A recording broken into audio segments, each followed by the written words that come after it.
नहीं देखिए, एक बात जो है मैं अपने लोगों को बताना चाहता हूँ कि जो मेजॉरिटी ऑफ जो इदारे हैं देश के, जो हमारी चार सतून में जो खास करके जो हमारे बड़े फोर पिलर्स, जिसमें डेमोक्रेसी एक काफ़ी एक ज़रूरी एक पिलर है। उसके बाद but majority of the pillar जो है वो भाजपा गवर्नमेंट ने हाईजैक करके रखे हैं। और बट फिर भी एक उम्मीद लगी हुई है कि एक्सपेक्टेशन है कि हम ये मानते हैं कि जो क्योंकि पूरी दुनिया जानती है, पूरे देश के लोग खास करके वो जानते हैं कि एब्रोगेशन आर्टिकल 370 जब रिमूव हुआ था वो गैर जमहूरियत तरीके से रिमूव किया गया था। और मैंने देखा कि काफ़ी लोग नौजवान जो आज के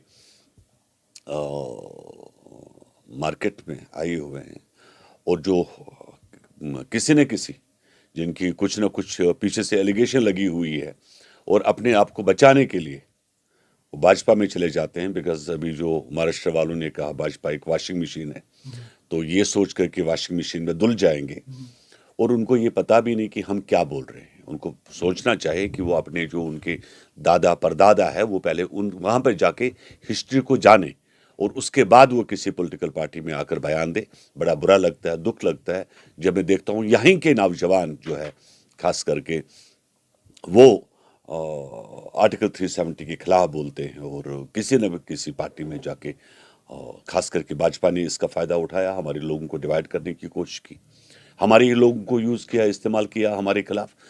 नए लड़के जिनको ABCD का भी पता नहीं है उनको अपनी पार्टी में लाकर वो फिर टीवी पर आकर बोलते हैं कि बड़ा जी हमने तूफान दिया, किला हमने गिराया। अरे सुनिए बात, हमारी सरकारें आती है, सरकारें जाती है और ये ज़रूरी नहीं है कि भाजपा ने कोई ठेका नहीं लिया है देश का। और अभी कितने महीने ही बचे, 236-25 दिन बचे हैं सरकार के, और कल को भाजपा सरकार नहीं रहेगी। यही आर्टिकल 370 हम लोग वापस लाएंगे इसी पार्लियामेंट के थ्रू। तो ये सब चीज़ें जो है ये परमानेंट नहीं होती है, ये जो गलत फहमी के लोग शिकार है।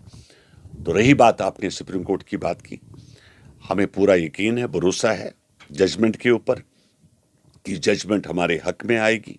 नहीं भी आती है तब भी परवाह नहीं, क्योंकि आने वाला वक्त जो है आपको याद रखना चाहिए 1971 में देश में इमरजेंसी लग गई थी, वो दौर भी नहीं रहा।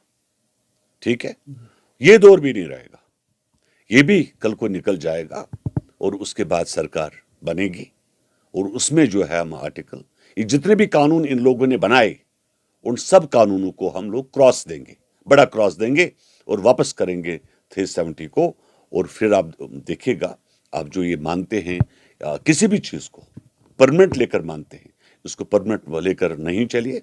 90s में पाकिस्तान ने ये कहा था कि हमने जनाब कश्मीर आज़ाद कर दिया, कश्मीर हमारा हो गया, लेकिन उनके कहने से कश्मीर उनका नहीं हुआ। कश्मीर जो है देश का हिस्सा था, देश का अंग था। हम डेमोक्रेसी पे हमारा भरोसा है, हम देश की जो है जनता के साथ है। हम बिल्कुल, आज अफसोस है देश की जनता को, आर्टिकल 370 जो एब्रोगेशन जो हुआ, हिंदुस्तान के लोग जो है वो रो रहे हैं, उनको दुख हुआ, उनको तकलीफ हुआ।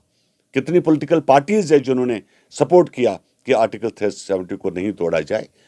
तो इसी तरीके से हम ये मानते हैं कि जो आने वाले जो दिन है इसमें जो फैसला होगा वो हमारे हक में होगा, या नहीं भी आता है तब भी सरकार जब बदलेगी तो आर्टिकल 370 को वापस लाया जाएगा। देखिए, मैं बड़ा मशकूर हूँ अपनी पार्टी प्रेसिडेंट का, मोहतरमा महबूबा मुफ्ती साहिबा का, कि उन्होंने ये अपॉर्चुनिटी देखी कि chief justice of India Jammu Kashmir आए थे और उन्होंने एक request chief justice of India से ट्वीट के ज़रिए किया था कि 4 सालों से ये हेयरिंग जो है सुप्रीम कोर्ट में पेंडिंग है और इस पर कोई सुनवाई नहीं हो रही है। और ये खुश आइंद कदम है कि चीफ जस्टिस ऑफ इंडिया ने इस बात को सुन लिया और इसकी हेयरिंग अब 11th को उन्होंने रख दी है। इज़ अ वेलकम स्टेप और मैं फिर एक बार अपनी पार्टी प्रेसिडेंट साहिबा का शुक्रिया अदा करता हूँ कि राइट टाइम पर उन्होंने ये ट्वीट करके ये एहसास दिलाया हमारे ऑनरेबल कोर्ट को कि justice delayed is justice denied. It was high time कि इसकी हेयरिंग होनी चाहिए थी। देखिए सर, हमारी जो पार्टी है, हमेशा अनप्रिविलेज लोगों के लिए लड़ती आ रही है और हमेशा लड़ेगी।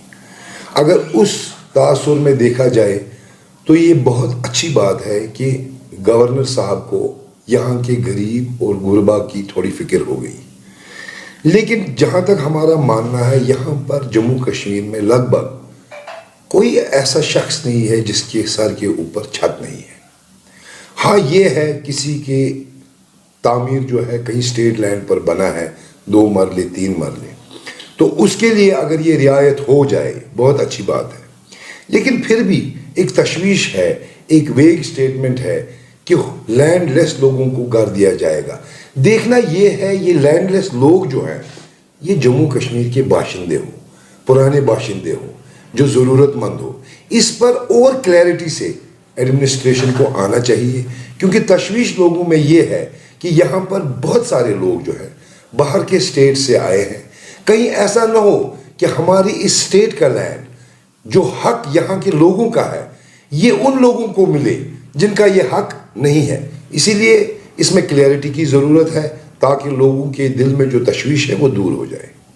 देखिए, आम आदमी पार्टी का इस पे रोज़े अव्वल से यही स्टैंड है कि जो सुप्रीम कोर्ट है, सुप्रीम कोर्ट जिसको आप गार्डियन ऑफ इंडियन कॉन्स्टिट्यूशन कहते हैं, इसमें जो सुप्रीम कोर्ट का फ़ैसला होगा हम उस फैसले के साथ होंगे। बहुत ही अच्छी बात है, सुप्रीम कोर्ट 11 तारीख को इसकी सुनवाई कर रहा है और जो भी उनका फ़ैसला है और फैसला आने तक इंतज़ार करेंगे और जो भी फ़ैसला होगा उस वक्त फिर से बात करेंगे। और जो भी सुप्रीम कोर्ट का फ़ैसला होगा, ये एक मुक़द्दस इंस्टीट्यूशन है इस देश का, जो भी सुप्रीम कोर्ट का फ़ैसला होगा हम उस फैसले के साथ होंगे। अगर ये वाकई में गरीबों को मिलना है तो बहुत ही अच्छी बात है, एक वेलकम स्टेप है एलजी सरकार की तरफ से। बट देखना ये है कि क्या ये वाकई में यहाँ के गरीब आवाम के लिए है। कहीं ऐसा ना है कि इसमें सिर्फ वही लोगों को मिलेगा जो भाजपा के लोग होंगे, या कहीं ऐसा ना हो कि इसमें भी इनकी कोई साजिश या पॉलिटिक्स होगी, कहीं बाहर के लोगों के लिए ही होगा।